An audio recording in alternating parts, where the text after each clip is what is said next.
Hello and welcome to HISD News. I'm Sarah Osborne.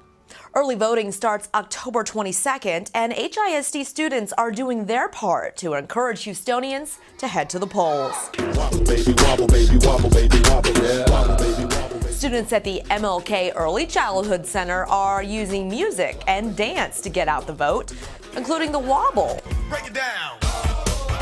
MC Hammer,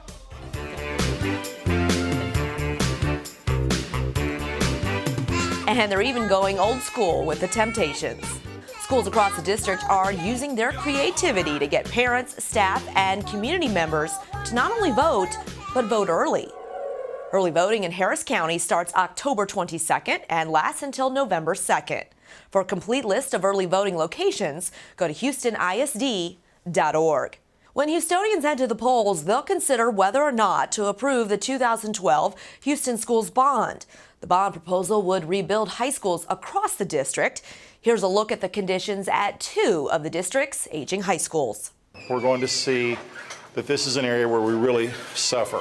LAMAR Principal James McSwain recently took members of the Houston media on a tour of his campus. And one of the issues that we deal with here is classroom, space in the classroom. These classrooms were designed for 10 to 15 kids at a time.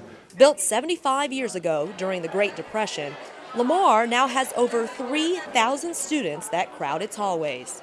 The district has done a great job of trying to keep it up, to maintain it, but there comes a point where the demands of what we do outstrip the facilities that we have. From overcrowded classrooms to a lack of science labs. We need at least 6 of these. We have 2. To aging and inadequate facilities. 4 urinals and toilets for 1,700 male students that use this as if they're in athletics or PE, either one. The needs of LAMAR's students and staff have outgrown the building. Walk and talk, walk and talk, walk and talk.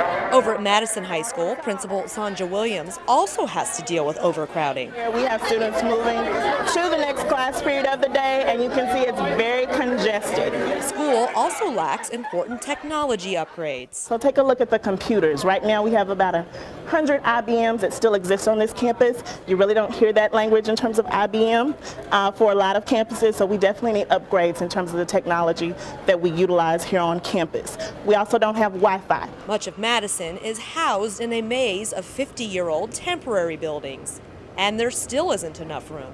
We have 16 science teachers within our department. We have 8 of those science teachers that are actually without a science lab.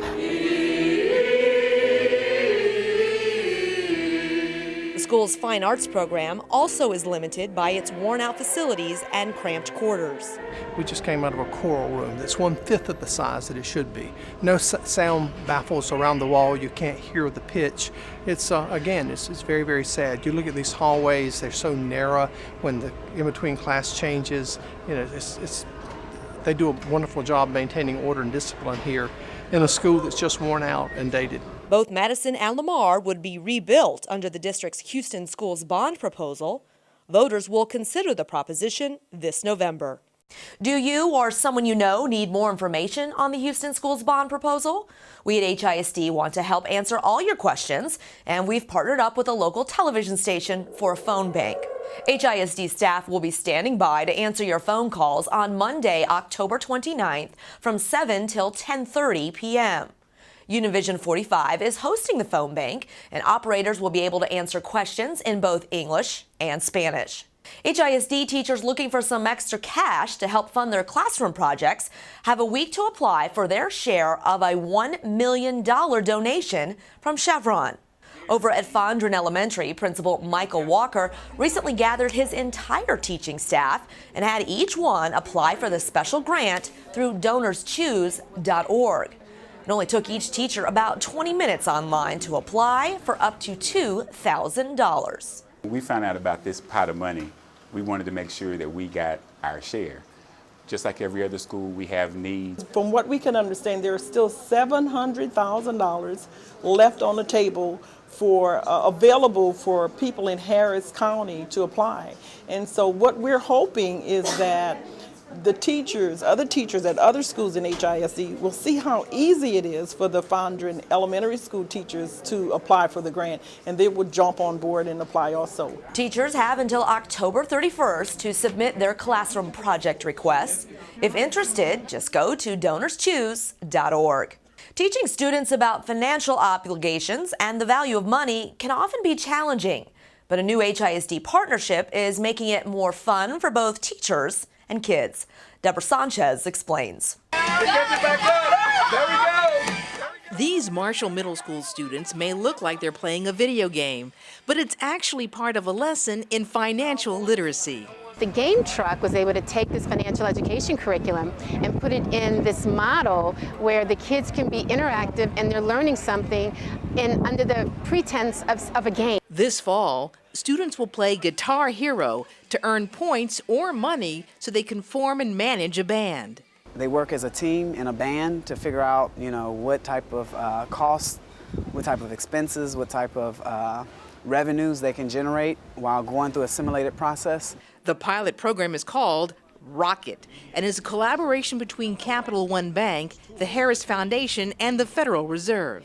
The gaming is the thing that gets the kids' attention, but the thing that we're most pleased about is the foundation of economic education material that they get. Marshall students will also get to create a rock video in the hopes that at the end of the year, they will be the last band standing. Bring it home!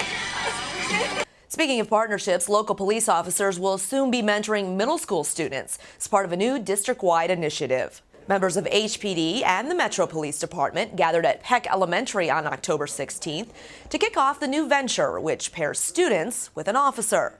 The departments will work with designated students at 8 middle schools throughout the year, acting as mentors and role models. We want to change that paradigm of what a police officer is to a child. We want children to know that police officers are a friend, someone you can go to, as well as maybe give them some direction about different choices to make in school and in life. It's extremely important for our community to come into our schools and for our children to see a community that loves them and appreciates them and encourages them. In addition to fostering a better relationship, HISD hopes the program will help improve the attendance, grades, and behavior of the participating students.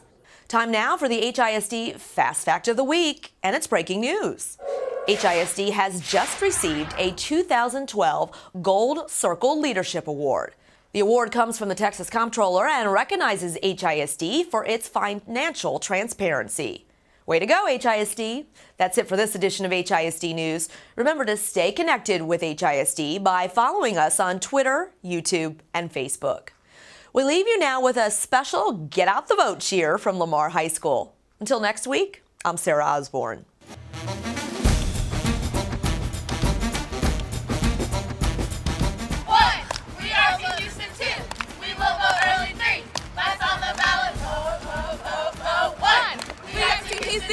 Early voting is October 22nd until November 2nd. LAMAR! 1, 2, vote! Don't forget, vote the entire ballot. Election day is Tuesday, November 6th, and the polls open at 7 a.m. Don't forget to vote! Vote, vote, vote, vote!